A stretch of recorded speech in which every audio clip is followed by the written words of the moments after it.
Dahil iskandaloso ang PDW pag naka-loud din air. So, suppressor gamit ko pag gabi. Alas 8 na kasi. So, ang layo ko sa target ay 10 feet. 10 meters. Ayan, zoom natin. Just ko lang. Okay. Firing.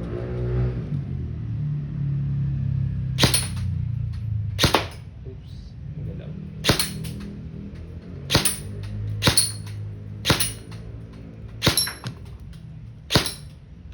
Tumama yun.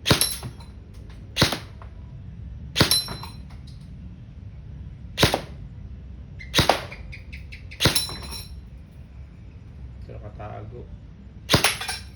Uli.